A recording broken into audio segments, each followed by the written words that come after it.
Vous avez tous tort de penser que mes premières expériences à Bluff étaient si difficiles.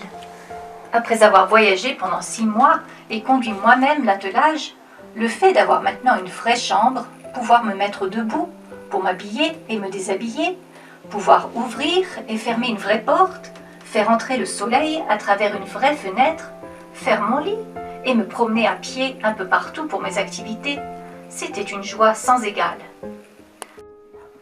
Quand Thalès Askol était jeune homme, il n'avait jamais imaginé qu'un jour il serait appelé à servir une mission parmi les tribus indiennes peaux-rouges, dans l'Ouest.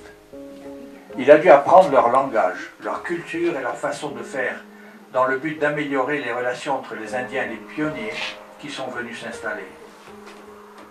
En 1855, Thalès épousa Anna Maria Woodbury. Ils ont déménagé dans un petit endroit au sud de l'Utah. Thalès était absent lorsqu'un jeune Indien a rendu visite à Anna et que le jeune Indien s'est emparé d'un fusil que Thalès avait accroché au mur. Le garçon a accidentellement fait partir le coup et Anna et son futur bébé furent blessés mortellement.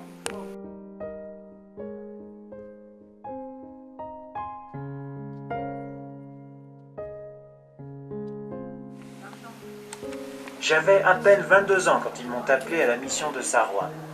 2 de mes sœurs et leur famille, Elisabeth et son mari Henri et Hélène Agnès et son mari Amos Fitting, ont aussi été appelés à la mission de Saroua.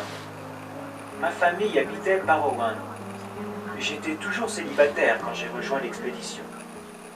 Durant les quelques mois suivants, on m'a demandé d'être l'éclaireur pour les 4 groupes d'exploration. J'ai vu les difficultés du passage pour traverser l'East Ferry et la réserve indienne. C'est pourquoi les Navajos étaient venus se venger pour laver la mort d'un des leurs. Par chance, 2 hommes se trouvaient dans le fort ce jour même.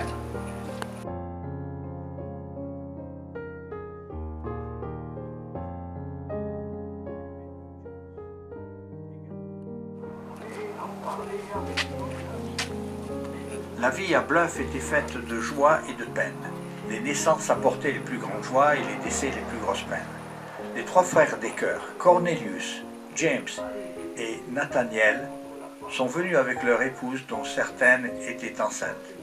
La femme de James, Anna, a donné naissance au premier bébé de l'expédition.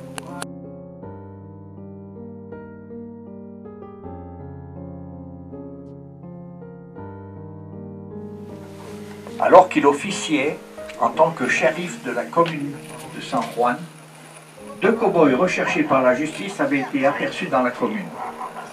Hanson et ses assistants ont fait prisonnier ces 2 hors-la-loi et les ont conduits dans la ville de Thompson en Utah, qui se trouvait à plus de 160 km.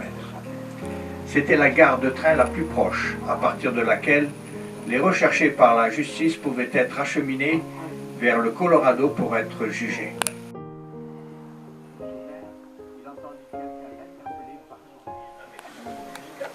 Fourni de bureaux taillés grossièrement, de bancs, d'un poêle et de tables noires, le lieu de réunion servit comme première école de la communauté. Une cloche, située sur le toit faisant face au sud, encourageait les enfants de tous les âges à venir au lieu de réunion où un seul maître de classe enseignait tous les niveaux. Il n'y avait pas de manuel. Toutes les leçons étaient récitées ou étudiées à voix haute. Froide et de grand vent. Alors que maman jouait avec nous et faisait du pop-corn pour nous tous, elle fut prise d'une quinte de toux. À la tombée de la nuit, elle avait très froid. Nous avons allumé un feu dans la cheminée. Elle dit à mon père qu'elle était reconnaissante pour sa nouvelle machine à coudre et pour la façon avec laquelle nous, les enfants, avions pris la relève des tâches domestiques. Au moment de se coucher, elle allait de mal en pire.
Platt est né à l'arrière du chariot le 20 août 1848. Deux chariots se sont arrêtés sur les bords de la rivière Platt pendant 30 minutes pour faciliter sa naissance, d'où son prénom. Il aura fallu 2 mois de plus avant de rejoindre la vallée de Salt Lake. Platt n'a eu que 3 semaines d'enseignement scolaire. C'est sa maman qui lui enseignait à lire et à écrire à l'âge de 6 ans. Il a continué à étudier par la suite pendant toute sa vie durant.